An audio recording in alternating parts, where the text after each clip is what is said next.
Bonjour, je suis dans le chapitre 2 de mes notes de cours, à la page 61, qui porte sur la section 1.6 du livre de Séguin sur le mouvement uniformément accéléré. À cet endroit, nous allons solutionner la première situation proposée par Séguin, donc une voiture freine. Cette situation, on peut la lire à la page 65 de Séguin. Après en avoir fait une première lecture, on commence notre solution, donc on réalise qu'on va avoir un problème de cinématique, donc le dessin de base, un axe des X. On nous dit que c'est une voiture jouet qui se déplace dans le sens positif de l'axe des X à 6 mètres par seconde. Donc première donnée numérique, mon 6 mètres par seconde, c'est ma vitesse initiale.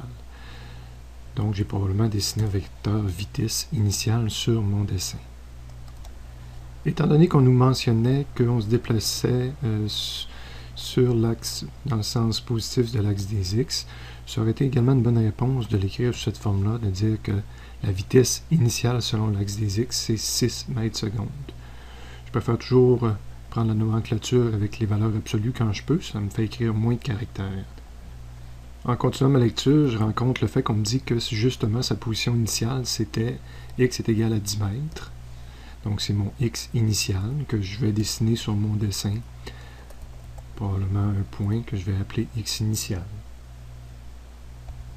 C'était une voiture téléguidée, puis on nous dit qu'à ce moment-là, elle reçoit une commande de décélérer à un taux de 2 mètres seconde carré.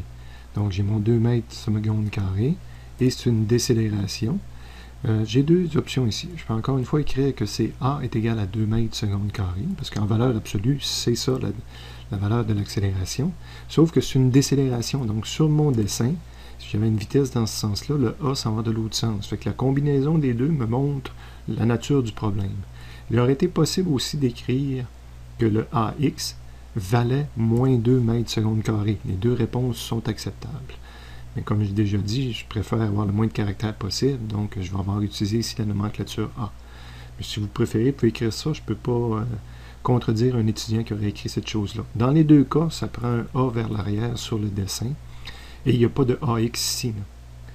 Puis tout comme il n'y avait pas de V initial selon X ici, quand on écrit le vecteur, on n'écrit jamais là, le selon X à la suite. En continuant à lire le problème, on s'aperçoit qu'on nous demande combien de temps sont nécessaires. Donc, la prochaine donnée qu'on me parle, c'est du temps, donc un intervalle de temps, pour être rendu à 16 mètres. Donc ça, c'est mon X final 16 mètres. Sur mon dessin, c'est-à-dire que je vais avoir dessiné un intervalle delta t et représenter où est mon X final. Et en B, important, on me demandait quelle est la composante de sa vitesse selon X lorsqu'elle est rendue à cette position. Et on dit bien la composante de sa vitesse selon X. De façon rigoureuse ici, tout ce que je peux faire, c'est d'écrire V final selon X, puis j'ai comme pas le choix de traîner mon selon X, parce que la question c'était quelle est sa composante selon X. Donc à cette dernière question, contrairement aux autres cas en haut, ce que j'avais le choix, je n'aurais pas pu écrire la deuxième version que je viens d'ajouter, et non vitesse finale est égale à combien de mètres par seconde. C'est pas ce qui m'était demandé. Donc, on me demandait la composante selon X, donc on me demande un résultat qui va être plus ou moins. Tandis que l'écrire de cette façon-là, ça impliquerait que je vais fournir un résultat purement positif, que je vais fournir le module. Et il faut réaliser que c'est possible que la réponse soit positive, que j'ai un vecteur vers l'avant de vitesse finale, et c'est possible que j'ai une réponse négative, un vecteur vitesse vers l'arrière. OK? Si j'ai ma vitesse initiale comme ça, puis que je subis une décélération, ben mon vecteur vitesse finale est supposé rapetisser, et à un moment donné, valoir 0. Puis si je subis toujours l'accélération vers l'arrière, je partirai vers l'arrière. Donc ma vitesse, je commencerai à avoir de la vitesse vers l'arrière. Donc, dépendant à quel moment je suis dans le problème, ben je pourrais avoir une composante selon X qui est négative. C'est pour ça que je ne le décache pas immédiatement sur le dessin. Mon vecteur vitesse finale est caché en arrière ici. Je ne sais pas dans quel sens le dessiner. Donc, avant d'aller sur le résumé, je vais me dire, premier point d'interrogation, je cherche un delta t. Connaissant ces choses-là, il faut avoir ça en mémoire. Vous autres pouvez garder la page ouverte pour aller dans le résumé. Moi, je suis obligé de basculer d'écran, j'ai plus ma page devant moi. Il faut avoir en tête qu'est-ce qu'on connaît pour aller chercher qu'est-ce que je pourrais utiliser comme formule. Donc, je suis rendu dans les résumés pour le chapitre 2. Donc, je cherche un delta t. Mais je sais que je suis dans du MRUA. Okay? Donc, je pourrais m'en aller immédiatement sur la deuxième page. Aux équations du MRUA ou simplement MUA, dépendant des versions. Et regarder quelle équation,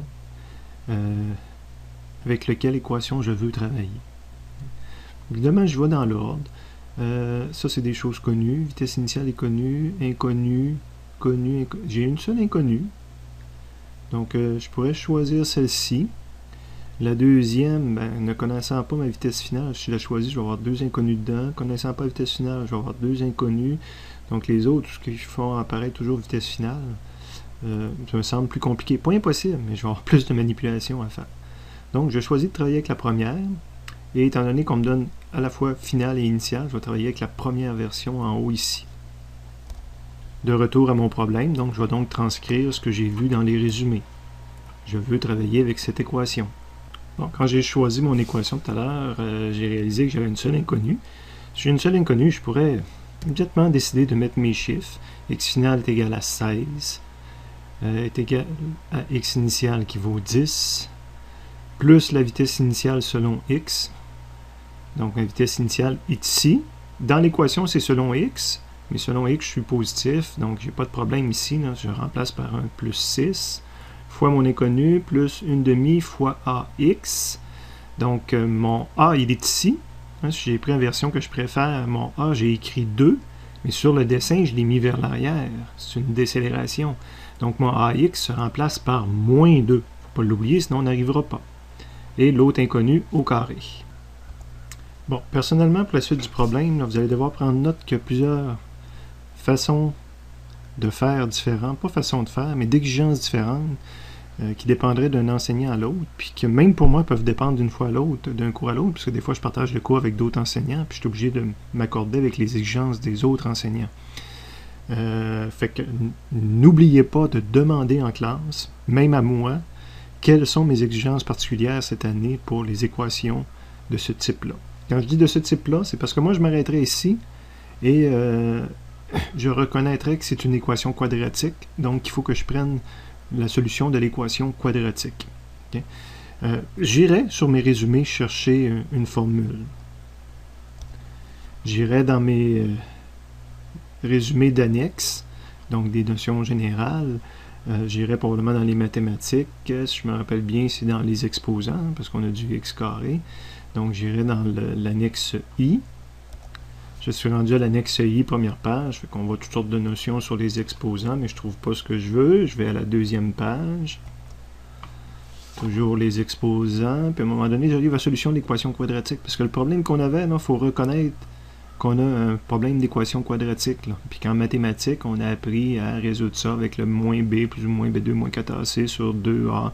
Puis que le déterminant peut avoir différents signes, etc. Puis il y a même certains qui ont appris par la solution somme des racines, somme des produits.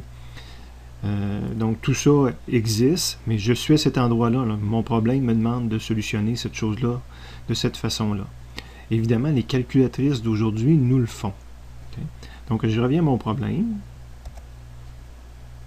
Comme je disais, les calculatrices d'aujourd'hui nous le font, mais il faut faire preuve d'intelligence avec la calculatrice. Donc, d'un premier temps, il faut reconnaître que je vais avoir ça solutionné, puis il faut avoir en tête ce qu'on a vu sur l'autre page. Dire, ma calculatrice va appliquer tout ce que j'ai vu sur l'autre page. Okay? Fait que personnellement, parce que moi, je suis dans un cours de physique, je ne veux pas évaluer vos compétences de mathématiques. Puis je dis toujours normalement, hein, je vous l'ai dit, il faut le demander en classe. Mais si je serais tout seul à décider, on est rendu dans des compétences mathématiques à partir de là. Pour moi, la physique a été appliquée. Là. Ça, c'est solutionnable. Ça prend juste une bonne calculatrice. Ça prend plus des connaissances en physique. Donc, personnellement, tout ce que je ferais, je reconnaîtrais que j'ai l'équation quadratique. J'irais quand même transcrire c'est quoi l'équation quadratique là, pour montrer que j'ai reconnu que cette équation-là avait cette forme-là. Quand on pourrait me dire où est-ce qu'il est là égal à 0, ben, j'ai juste envoyé le 16 de l'autre côté, puis j'ai là égal à 0. Et qu'à cette solution-là, il existe un outil mathématique qui nous permet de le calculer. Mais au niveau de mon cahier de calcul, de ma solution, je sauterais immédiatement à la réponse. J'ai dit je sauterais immédiatement à la réponse. Je sauterais à la réponse en passant par une calculatrice. Donc, moi, je vais ouvrir une calculatrice scientifique de type logiciel, que je peux faire apparaître à l'écran. Mais n'importe quelle calculatrice moderne, je pourrais aller écrire, je vais tasser l'écran un petit peu ici, mais ce que j'avais tantôt quand je disais que j'étais prêt à m'arrêter puis que pour moi c'était solutionné, regardez, j'ai retranscrit ce que j'avais à l'écran, 16 est égal à 10 plus mon plus 6 fois delta t, mais là c'est sûr que je peux pas écrire, probablement peut-être que ma calculatrice l'accepterait, j'écrirais t ici, puis, mais je peux le faire en x, j'ai juste à comprendre que mon x ici correspond à mon delta t dans l'écran ici, plus une demi fois le moins 2 fois mon delta t au carré. Donc la plupart des calculatrices d'aujourd'hui, on peut rentrer quelque chose d'équivalent à ça, puis l'accepter, et il nous sort les deux racines possibles. Donc, les réponses de mes calculatrices, je m'en viens sur ma feuille et je les écris. Delta T1, première réponse possible. Delta T2, deuxième réponse possible. C'est les valeurs que j'avais sur ma calculatrice. Évidemment, il n'y a pas deux réponses à ce problème-là. Il y en a seulement une. Comment ça se fait que j'arrive à deux réponses? Ben, tous ces outils mathématiques-là que je viens d'utiliser, il faut qu'ils correspondent à une réalité physique. Okay? Donc, dans ce problème-là, il faudrait comprendre. Ça ne fait pas partie de ma réponse officielle. C'est des ajouts, des explications. Okay? Ça, c'était quand j'étais à 10 mètres, mon instant zéro avec ma vitesse initiale puis ma décélération. Donc, la voiture a avancé, le vecteur vitesse a diminué parce que je subis toujours une décélération. J'ai avancé jusqu'à 16 mètres. Ben, on a déjà une réponse qui disait qu'à 1,27 secondes, donc ici, je suis rendu à 1,27 secondes, je passe par le 16 mètres. Mon vecteur vitesse finale a rapetissé, subissant une accélération. Et probablement que je ne suis pas encore à vitesse 0, donc je vais continuer plus loin, je vais avancer plus loin, mon vecteur vitesse va continuer de diminuer. Ici, je ne sais pas à quel temps, puisqu'on ne l'a pas calculé, mais je subis toujours l'accélération vers l'arrière. Et la voiture va se mettre à reculer et repasser de nouveau au point 16 mètres. Mais cette fois-ci, la vitesse, l'accélération est ici, puis ma vitesse, le petit vecteur que là, est vers l'arrière, contrairement à tantôt que les vecteurs vitesse étaient toujours vers l'avant. Donc, je repasse une deuxième fois. Cette deuxième fois, c'est le deuxième delta t qui est là. Et je continuerai à reculer si je subis toujours l'accélération vers l'arrière, puis mon vecteur vitesse se met à grandir, mais vers l'arrière. Évidemment, deux réponses possibles, mais la situation que je cherchais, c'était ici, quand est-ce que j'ai passé à 16 mètres la première fois. Donc, ma réponse finale serait delta t égale 1,27 secondes. Tant mieux si on peut le résoudre comme ça, en utilisant purement la calculatrice, puis que l'enseignant... Mais vous avez vu, hein, je l'accepte parce que dans le fond, ce que j'ai ici, c'est vraiment la documentation de mon calcul, c'est ce que j'ai pitonné de façon intégrale dans ma calculatrice. Bon, si l'enseignant demande de le traiter sans calculatrice scientifique, c'est sûr que je vais être obligé de traduire ça puis de pitonner cette ligne-là dans la calculatrice. Bon, il y aurait eu des étapes peut-être préliminaires à ça, justement pour faire apparaître comme il faut qu'est-ce qui est A, B puis C dans cette équation-là.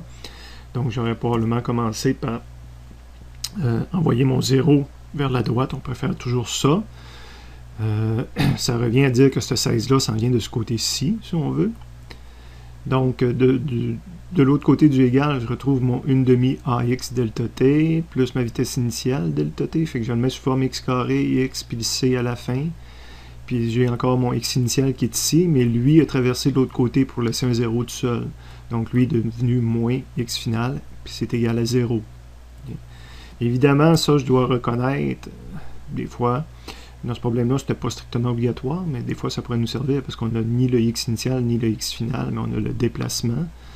Donc là, dans les deux derniers termes de la fin, j'ai mis moins en évidence.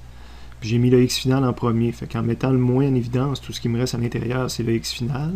Puis en mettant un moins en évidence, ce qui me reste à l'intérieur, le x initial, il faut qu'il y ait un moins. Ce qui fait que si on rentre à nouveau notre moins, je vais retrouver moins x final qui est ici, puis moins par moins, je vais retrouver mon plus x initial qui est ici.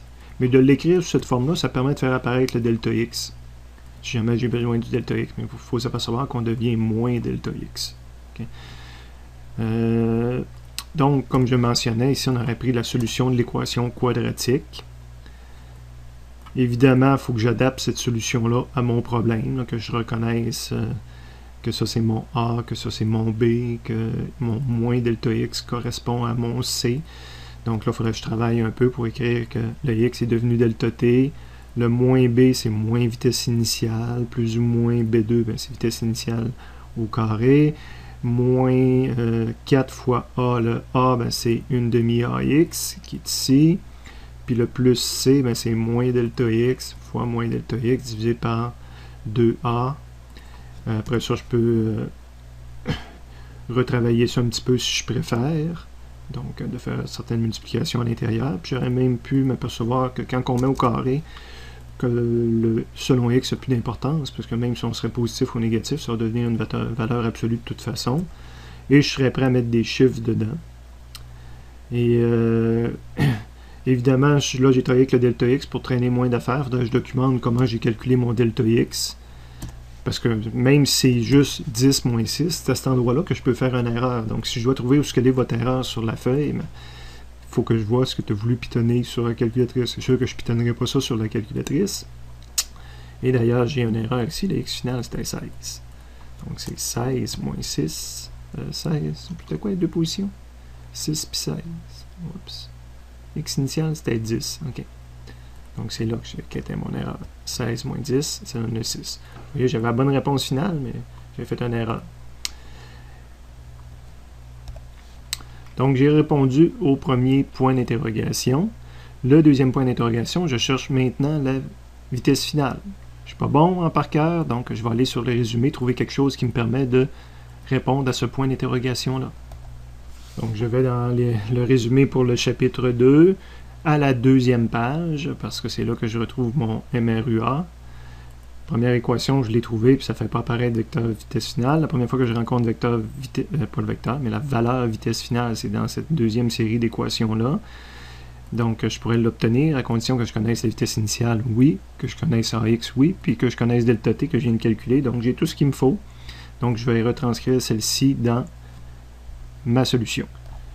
De retour à ma solution, donc dans le bas, je vais avoir dit, là c'est l'enseignant qui parle pour expliquer aux étudiants de où ça vient, mais je vais avoir retranscrit ce que j'ai ici, mon équation que je veux utiliser, et tout étant connu, je pourrais utiliser des chiffres. Vitesse finale selon x est égale à 6, plus moins 2 fois 1,27, et j'arrive à une valeur positive. On est vraiment à la situation ici. Donc le vecteur à ce moment-ci, le vecteur vitesse finale à ce moment-ci vaut 3,46, et il est vers l'avant parce que j'arrive à un signe positif.